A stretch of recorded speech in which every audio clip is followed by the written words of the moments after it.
I want you to answer an important question when losing your temper. You can write it down somewhere. Just write it down somewhere. The question is, how do you deal with your child when they argue with you? As in, when you were telling them to stop and they're arguing with you that they are not going to stop, or they are still repeating what you've told them to stop. How do you deal with not losing your temper?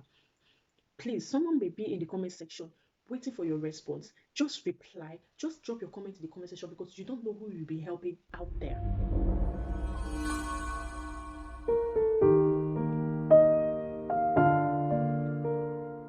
Hello guys, how are you doing? Hope you guys are keeping safe. I welcome you all back to this series of parenting. So today we'll be discussing about the rules of parenting.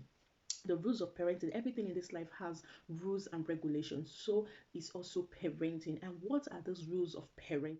Another rules of parenting is, do not ever lose your temper. If you do, you are a loser. I say so. See, I am on this table. In fact, I eat, I sleep, I jump, I lie down, I sit, I stand on this particular table. This particular rules have different branches, but I will bring them one after the other.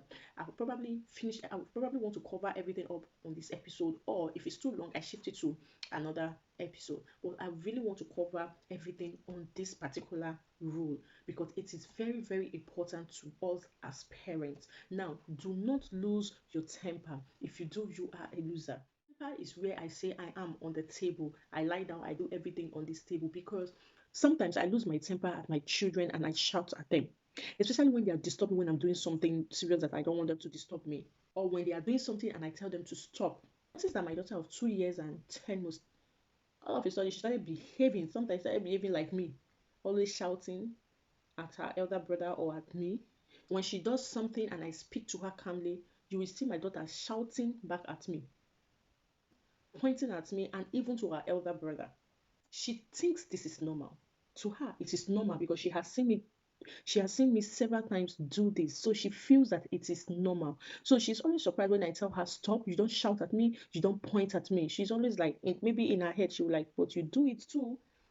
So she has seen me several times do it over and over again. That is why she thinks that it is normal, it is right to do it. So I taught them the right greeting to greet in the morning, when they wake up from sleep, every time they finish their food, the right greeting to greet their dad and I. So one day I was surprised after dinner.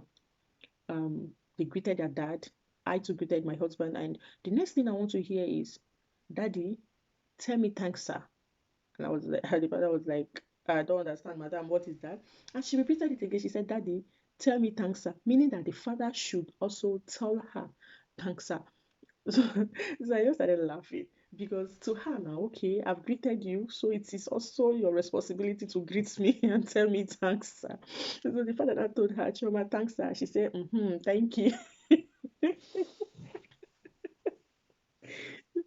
This is because she has seen that, okay, each time we finish eating, we have to greet. So, but you, daddy, you have never greeted me.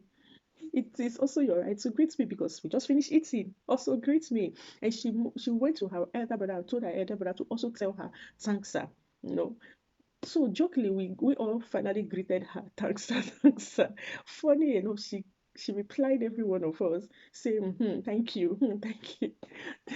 It's funny, but this is what she has seen us do several times. So that is why she thinks it's normal. The cane I always use to threaten them, anytime they do something, I'll just hold the cane and say, I'll whip you this cane. I'll whip you. I notice that every time when the brother is doing something and I'm saying, stop that, she'll just go straight to where the cane is, and she'll take the cane and be pointing at the brother and be saying, stop that. I will whip you. Stop this. I will whip you. So what I just generally carry my cane, break, and go through it, because I don't have strength before I go and blind my boy. Before I go and blind my boy. Or even sometimes she will even she has told me to kneel down, because when they do something wrong, I don't beat them, so I tell them to kneel down. So that day, I mistakenly spilled milk on the ground, and she saw it and she shouted. She shouted, "Mama, what is this? Mama, go and kneel down. Mama, go and kneel down." I just looked at her. I said, "Come, do you really, really, really realize I am your mother?" And she said, "Go and kneel down."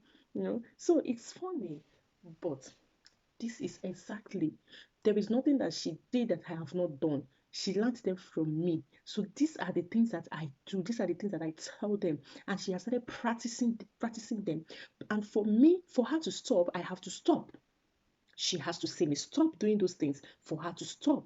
I observe I need to make some changes. And those changes have to start from me. If I don't stop it now, she will grow up with this mentality that these things that she's doing now are okay. And these are the right stage for you to put your child in the right direction. So I noticed that it will go out of hand if I continue. So I have to, on my own, stop those shouting, even if they are doing something that I'm annoyed, that makes me angry. I will just find a way to avoid them, tell them calmly that they should stop, look for one or two things to give them that will distract them from shouting or doing that thing that they are doing. Because I want her to learn to behave well. We want them to behave the way we want them to behave. Then we have to behave the way we want them to behave. We cannot be behaving somehow and expect our children to behave another way. It's not possible. A goat can never give birth to a cow or a sheep. Temptation. Temptation is when you tell your child to stop and your child refuses to stop. She keeps doing that thing and she'll be looking at you eyeball to eyeball, doing that thing to see your reaction. And if you react, boom, you have lost it. If you react, that is what they've been waiting for. They want you to lose it. And once you lose it, you are the failure, you are the loser. Because probably you have told yourself, I don't want to be shouting anymore, I don't want to shout, I don't want to scream. And all of a sudden, boom, they just started doing something that will make you to shout. But you said, no, I told myself I don't want to shout. And you tell them, stop calmly, they didn't hear. You tell them, stop calmly, they didn't hear. And you scream. And in their head, yes, we've caught her. She has failed. I thought she has failed. She said she was not going to shout. Now she has shouted. Yes, she has failed. So that is temptation. I'm not saying, see, children and temptation, they go together. I'm not saying that they are temptations like evil temptations. What I mean by temptation is what I just explained, that you may say you don't want to do this thing to them. And that is why you see parents, especially African parents, even when they know that beating a child in a certain way is wrong, but yet they still beat that child. It's because the child pushed them, the child led them to that temptation, and they said, I'm not going to beat this child this way again. But because the child pushed them to the child tempted them and they fell. That is why you see that they will carry and they will start beating the child again. So children are temptation. So it is right for you to always control your anger so that you will not fall into that temptation that they want you to fall into. Do you manage to stay calm, not raise your voice at them, listen to them? Do you manage to listen to them, to whatever they have to say before you react, before you reply them? Lastly, take them back, accept them when they do something wrong. Just like the prodigal son in the Bible. When he went astray, he came back empty handed and the father accepted him. So, guys, when your child does something wrong and later comes back to apologize, it is important for you to accept your child apology, explain to them, as in discuss, talk about what happened, but don't use that time to keep blaming the child. When you keep blaming the child, it makes the child to feel that, okay, then it's not even necessary to apologize anyways. So once your child does, next time when he does something, he will just um come to you, you talk about it, and boom, he leaves. He's not going to talk about it. He's not going to apologize to you, which is wrong.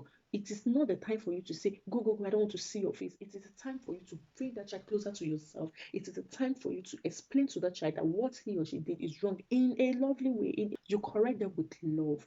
Some parents go as far as not speaking with their children for days because the child did something wrong. It is wrong. And when you do so, you are giving the child a wrong route, a bad background, bad roots to grow up with.